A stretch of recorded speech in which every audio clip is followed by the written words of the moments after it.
살다 보면 정말 억울한 일을 겪을 때가 있잖아요.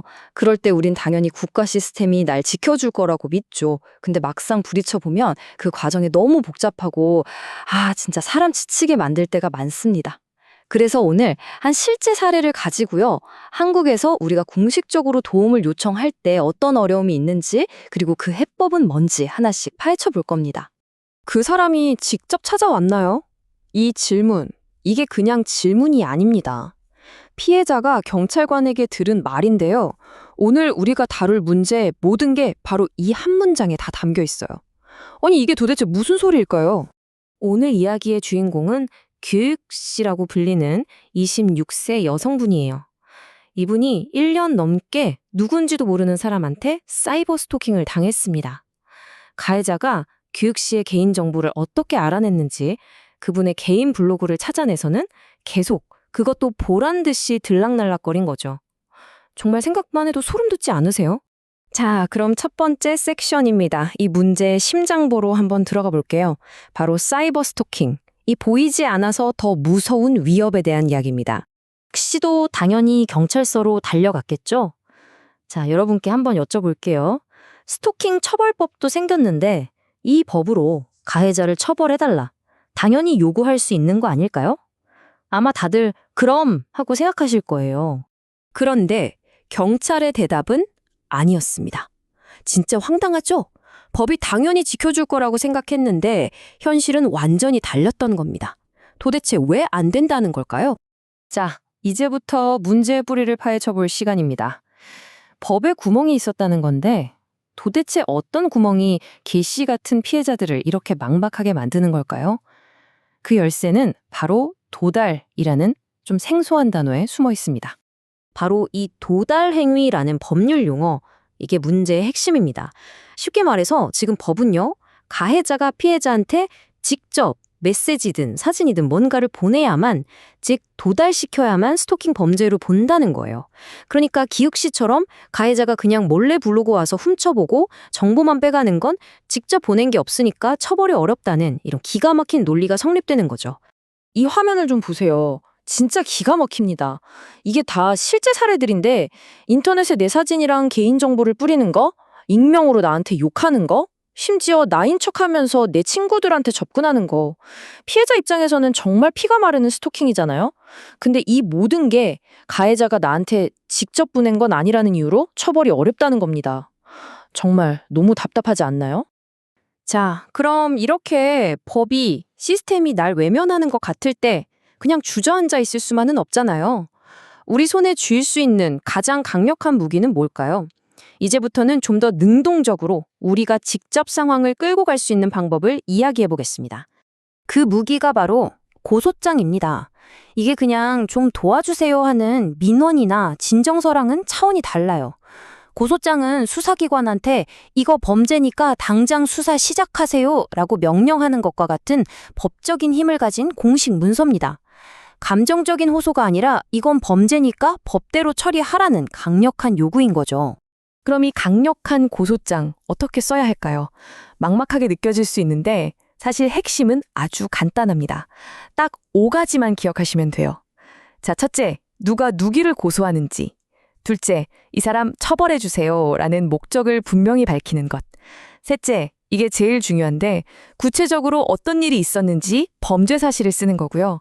넷째, 이걸 뒷받침할 증거가 뭔지. 마지막으로 사인하고 어느 경찰서에 낼지 적으면 끝. 어때요? 이 뼈대만 알면 생각보다 어렵지 않죠? 자, 바로 이겁니다. 이게 핵심이에요. 특히 제일 중요한 범죄 사실을 어떻게 쓰냐는 건데요. 왼쪽처럼 그냥 저 사람이 날 속였어요. 이렇게 감정적으로만 쓰면 아무 소용없습니다. 힘이 없어요. 오른쪽을 보세요. 언제, 어디서, 누가, 어떤 거짓말로 어떻게 나를 속여서 얼마의 피해를 입었다. 이렇게 육하 원칙에 맞춰서 아주 구체적이고 팩트 위주로 써야 합니다. 왜냐하면 수사관들은 바로 이걸 보고 이런 사건이구나 하고 딱 파악하거든요. 좋아요. 이제 우리 손에는 고소장이라는 아주 강력한 무기가 들려 있습니다. 이제 해결되겠지 싶은데 여기서 이야기가 한번 확 꺾입니다. 이 강력한 무기에는요, 아주 날카로운 함정이 숨겨져 있거든요. 그 함정의 이름은 바로 무고죄입니다. 말 그대로 다른 사람 억울하게 처벌받게 하려고 거짓말로 신고하면 오히려 내가 범죄자가 되는 거예요. 이게 왜 무섭냐면요.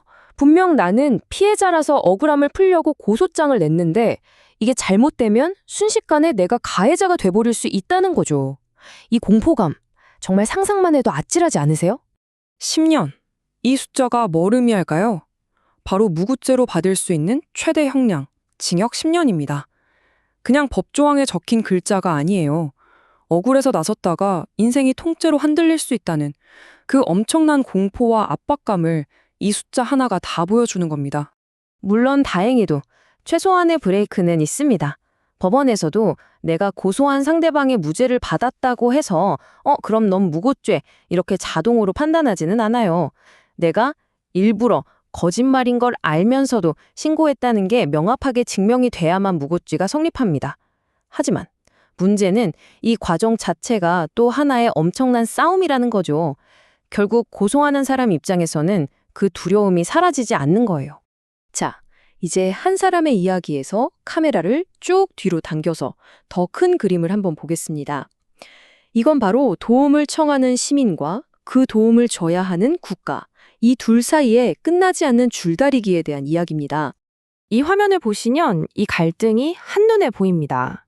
양쪽 다 불만이 가득하죠. 우리 같은 시민들 입장에서는 어때요?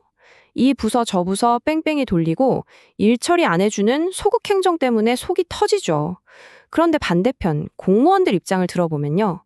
끊임없이 들어오는 악성 민원에 욕설에 협박까지 일이 거의 마비될 지경이라는 거예요.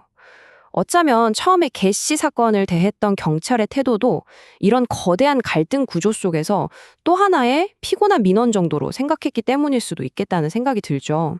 이런 팽팽한 긴장감은 이제 개인의 문제가 아니라 국가적인 이슈가 됐습니다. 그래서 최근에 정부가 대책을 내놨죠.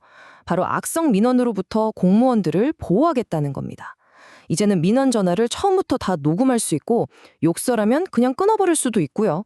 기관이 직접 법적 대응까지 하겠다는 거예요.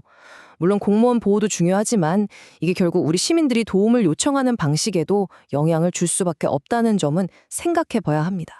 자, 이렇게 한 사람의 보이지 않던 고통에서 출발해서 법의 구멍, 우리가 가진 무기, 그리고 그 무기의 위험성까지 정말 많은 이야기를 나눴네요. 결국 이 모든 이야기는 하나의 커다란 질문으로 이어지는 것 같습니다. 우리가 지금 정의를 향해 걷고 있는 이 길이 과연 올바른 길이 맞을까요? 한 명의 피해자를 보호하는 것과 이 거대한 시스템을 지키는 것 사이, 그 아슬아슬한 외줄 위에서 우리는 과연 어디쯤 서 있는 걸까요? 어쩌면 그 답을 찾는 건 우리 모두의 몫일지도 모르겠습니다.